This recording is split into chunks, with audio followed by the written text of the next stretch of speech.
That land that you see in Acholi, which is very big, Acholi blood was poured in it to be what it is. And in the Constitution, I hear them quoting about law. The Constitution talks about Acholi. Because Acholi land is not just land, it is also our identity. When you trample on it because you have money, and you insult some of us, we will not keep quiet. It is wrong. How do we resolve it, Professor?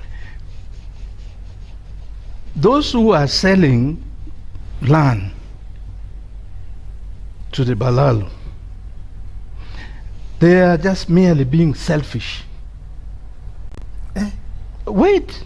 Okay. And they don't see the larger picture. Let me ask you, because of the context of the Balalo, why were they not buying land in the 60s in Acholi?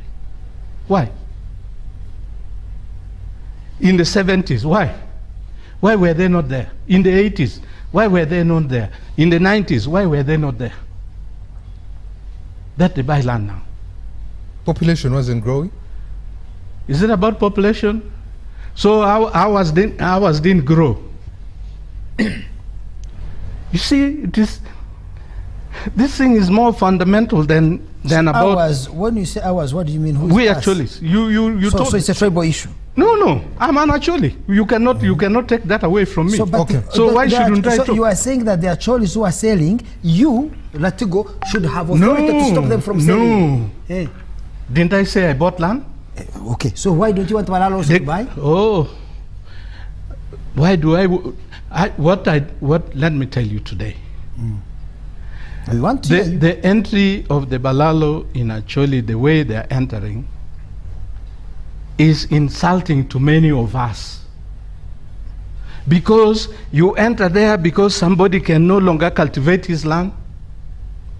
He's talking about neighboring Andrew Ademola. In the 60s, Ademola had a groundnut combine harvester on his farm. That neighbors him. Where's the farm? So the way they Wait, let me talk. Let me talk. No, let me talk. If you went to Noya, next to the home of Alija Latim, Wilson Lutara had the best red pole herd in East Africa on his farm. In my own place, we had a dairy farmer with Frisian animals. All those went with the war. When we see cattle, it reminds us of the animals that we lost, of the prosperity that we lost, of the pain that we went through. That matter has not been resolved. So the solution is to block people from buying the land, or ask the government to stop you? Please, let us first have, I told you the process when the president went, when the daughter had a mission, Pentecostal mission in Maurice, Gulu. you have really disappointed me. Oh yes, oh yes. You have really disappointed me. Don't worry. For a great man like you. No, let me finish. Let me finish. Let me tell you. If, for example, today something happens to President Museveni, those people will be slaughtered, I'm telling you. When you say to them? No. Okay. So, until we have a foundation of acceptance of one another, of honesty, and when we see you with money, we don't become your slave of money. Until we have that, a few selfish guys will defend them and claim they sold their land. And I can guarantee you, I know the prominent families in that area who own land. Thank you. Thank you, Professor. If you go to Acholi, you will find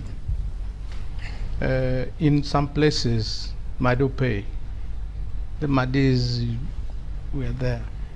If you go, you'll find even the father of the bishop of Arua, Anglican bishop of those days, was settled in Gulu. And every community you can talk of are there. But they are there by a simple process, a human process of assimilation. which is the same process that now you'll see people who many people assumed were Baganda beginning to talk about who they are in Buganda. Many people came to work. They became friends and relatives with the local Baganda, adapted their culture, adapted their names, acquired assets, and they became, by identity, virtually the Baganda.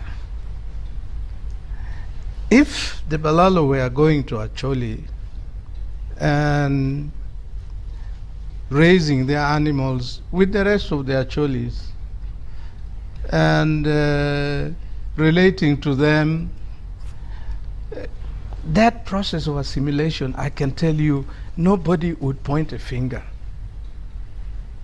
But what is happening is a very unfortunate thing, because you have a people in northern Uganda, in Acholi, who went through the war. After the war, actually the land crisis started long before the Balalo came. I had a professor from Oxford who came and met me. I was in my farm, and the professor, when I told him, I said, you know, people are not grabbing Acholi lands. The problem now is that young people will see no alternative in life, will pick their own, even their own parents' land, and sell it. To do what? To buy a border, to drink, maybe impress a woman.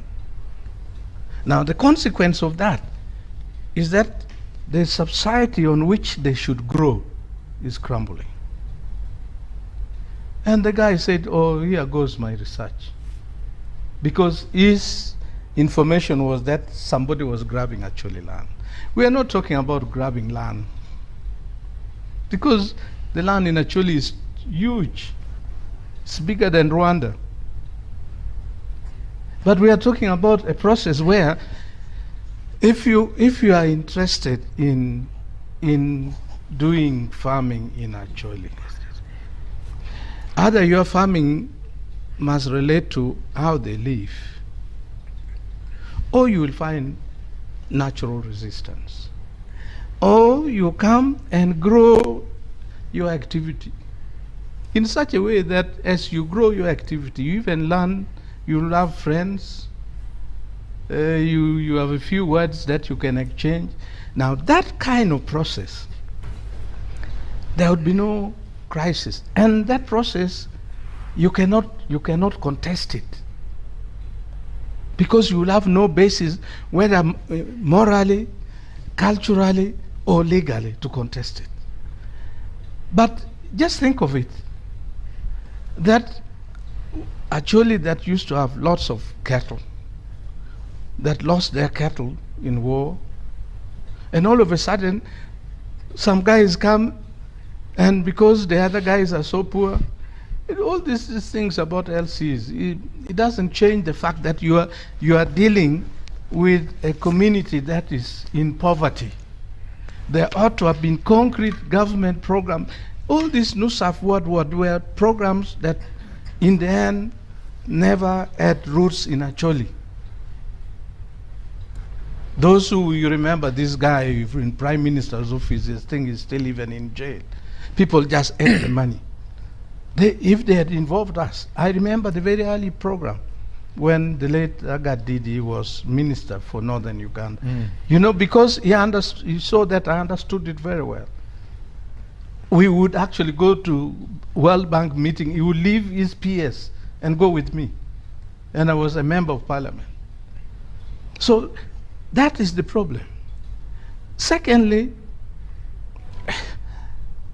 if you are faced with this kind of challenges, and then you see what is happening, Mwenda will come and talk very strongly. My brother there will come and say we are association of land sellers, and we say this, and then you have a meeting, and that meeting is if you have a meeting in Kigumba and everybody else who is there looks like from one community, is that not tribal? how would we look at your meeting? Has any of those people appealed to senior citizens of our communities like us and said, look, this is a problem we are facing. How can we deal with it? But the issue is that after so many years of war that destroyed the progress, by the way, let nobody fool you. Acholis led this country on many grounds. Gureme one time wrote, and after Onyango Bo, and talked about in the Kachoke Madit in London, how many actually PhD people appeared there. People don't know that some of the earliest professors in Makerere, J.J. Lawyer, first African Dean, Semei Nyanzi, and Kibaki, they were the first African lecturers. And if Acholi we are not discriminatory. Semei Nyanzi is Semei Nyanzi, but he comes from Agago with me and him. He came from Agago. But he's Semei Nyanzi. So let the idea that Acholis are tribalistic be thrown away. We are not.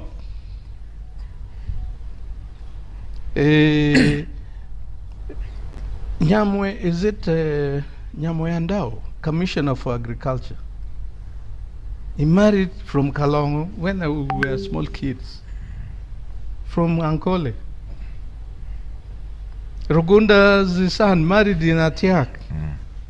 We have our own children who are married in Buganda, from all over. We are not, Acholis are not tribalistic. And this is not about tribalism.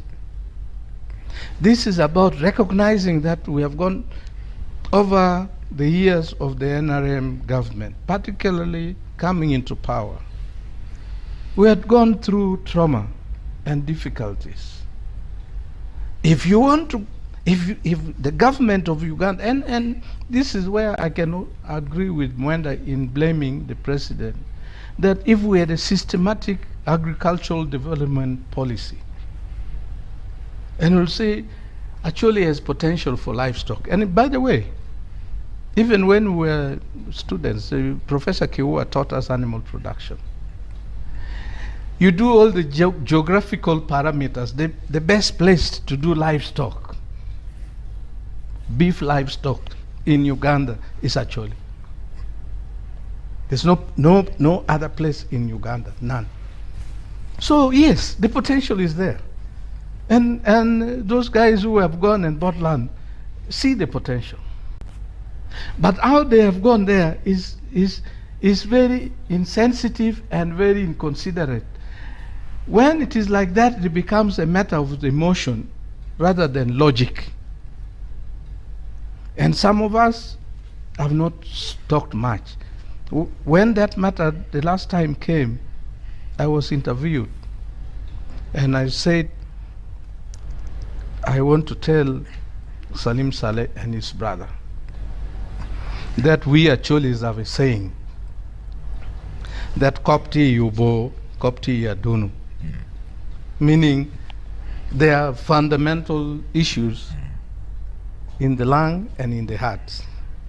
If those fundamental issues are not dealt with and brought out, no matter how good the cattle keeping of the Balalo in Acholi may be, it will be rejected by our people.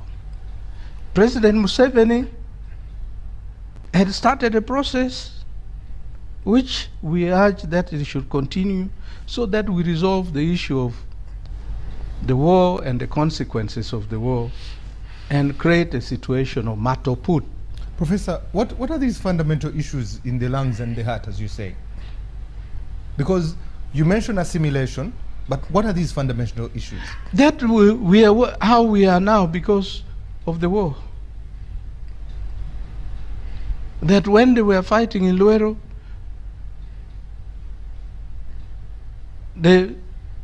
all the things that happened there, they would say Abacholi. And yet, we had Acholi commanders, Kennedy Kilama, Eric Odua, ask if anybody has a complaint against them. You don't find. And they were the commanders in Luero. My own cousin brother died in Luero. So when they even take our people to look at the skulls, how do you know that the skull you are seeing is not the skull of my brother who died there? Okay. So, fundamentally, let us rethink this program. Yes, the president is president of Uganda because of politics. It's not by inheritance. So if the politics demands that he should hear the objection of the Acholis in the manner by which, because these guys who are going there, if you look in the 1960s, how many of them had parents who owned livestock like they have now? Or who owned vehicle like my dad had a vehicle and he had a shop, but I've never moved and taken over land anywhere because of money. Okay. The land in Acholi, some parts are communal, like the hunting ground, the grazing ground, like swamp. In Acholi, nobody owns swamp, traditionally. If the swamp passes near your village, the boys, the youths around that village, they can go and farm plants, sugarcane, communally. And then the grazing land was also communal, then the hunting ground was also communal. However, the other customary land belong to individuals, clan and family. You will find if you are the descendant of, like my father is James, the family of James, they have their parcel of land which they dig. Another person, maybe you are an Acholi from Koch, you will not come and claim rights in our land because you are an Acholi and on the ground that it is customary. That doesn't work like that. If you are a Payera and you cannot go to Lamoge and say this is a customary land and I'm going to farm there, we inherit along a certain descent, a certain offspring lineage. So now, some individuals are owning that kind of land where your grandfather left for you. This kind of land, you can agree as a family and you write a family resolutions and you sell, which is acceptable in law. Sell or lease? Actually, even selling and leasing both, it is possible. Unless someone is going to say family resolution is not one way of allowing family land to be sold. And then also, some of this land where the Balalos are occupying, there are Balalos who have bought land which were already having titles. There were families that have acquired titles in the 60s. So these families have also sold land to the Balalo. It's like they have sold the title and the Balalos are occupying. So now, as landowners, we are saying, verification will help to know which Balalo has defied the presidential directive, which Balalo has complied, and then even if a Molalo is seized, will he go knowing that I have really not met my standard. So the verification report will be like a report card where any exiting Balalo would know that I am leaving Acholi land because of this. How were you able to live amicably with them on your land that you had leased to them? That is very, you see, when you have a tenant in your rental apartments, by the time someone is coming, you make a rental agreement and you list the condition. In my home, when you are living, you must pay in my house. In my home here, I don't want littering of the compound. In my home here, I don't want quarreling. In my home, I don't want fighting. So like for us, part of the land that we are leasing, we are doing community conservancy in that part of parcel of land. So what we have agreed with our tenant is there is no cutting of trees. That is one condition. Two, we don't want one tenant to bring another person whom we are not in agreement to graze in that land. Because one of the issues which is causing this problem, the indiscipline one, which the president talked elaborately about in the presidential directive order, is that one person acquire land, then again sub-rent to another person. So the one who comes doesn't even have any connection with the real owner of the land. So those are the ones who are doing even things which are really not good. Okay. And for us as the landowners and livestock farmers, we have agreed that such individuals should be the first priority to be evicted. The bottom line is this. This is a tribal campaign started by elites trying to whip up ethnic sentiments in order to gain cheap popularity. Otherwise, the people who have leased land, and that's why I like my great grandson here, Kennedy, a very good man, because he has spoken very well. He has leased his land. There is a willing buyer and a willing seller, or a leasing leaser and a leasing leasee. You get it? Why do the politicians insert themselves in it? Now let me show you how it is tribal. I'll begin. I was taking notes on my phone, and I come to my other grandson, my Lakwara Latigo. He said that these Balalo are not assimilating in the community. So he's saying that Balalo who go there must first become Acholis, assimilate Acholi culture, for them to have a right. You will answer me. It is you who said they are not assimilating in the community. You did not. I gave examples of Buganda. Yes, but I don't think that if I go to Acholi, I should. The reason why I should settle there, or the condition, is that I should shed my Toro identity. I don't want to go when he comes to Kanyandahi and he buys a farm there, that it should be a requirement that he speaks with Toro. That should be his choice. But he should not shed his Acholi identity. We are Acholis and Langis. We left these people there in Lang and Acholi. We went to Toro and we You were the one who is our grandchild, actually. Hold a second, I finish. We went there. We adopted the culture there. That was our choice. But we can't impose it on others. We did it willingly. My ancestors did so. I have told you. Look at my cousin Noba Mayombe. He has a brother called Okwiri, another one called Olimi, another one called... Your king is Oyo. Oyo is my cousin, I should tell you. Yes. Oyo and I are cousins. You get it? So we left there. We have a right to go back. This Balalo you see, by the way, I'm telling you the historical Acholis and Langis. You know the former acting executive director of KCC, and now he's the director of legal affairs, Frank Rusa. His grandfather was called Mokidi. Now, among us, Watoro and Banyoro, we don't have the word Langi Acholi. We call them Abakidi. Abakidi. Yeah. So when you hear Abakidi called Rukidi, it means the son of Bakidi. Yeah. When you see Frank Rusa's grandfather called Mokidi, it means Acholi. When they say Mokidi, Ogo Mwana, Mokidi, meaning that boy is an Acholi stroke Langi, because you don't have those words. You see, so first and foremost, to defeat these people's tribal sentiments, and my grandchildren of Acholi, I tell you, for us, we're also from there. We may have adopted a different culture wherever we went. We will return there with our cows, because the cows come from there. So Muzungu came here and distorted so many things, and these elites, these ones, the current ones, now Museveni is joining them, are creating these distortions. I've told you, my wife's brothers, if you took them to Acholi, these people, unless I hear them speak, you cannot distinguish them. You can go to one and these were Tutsis, tall, dark-skinned, with a gap in their teeth, with black gum, typical Acholi.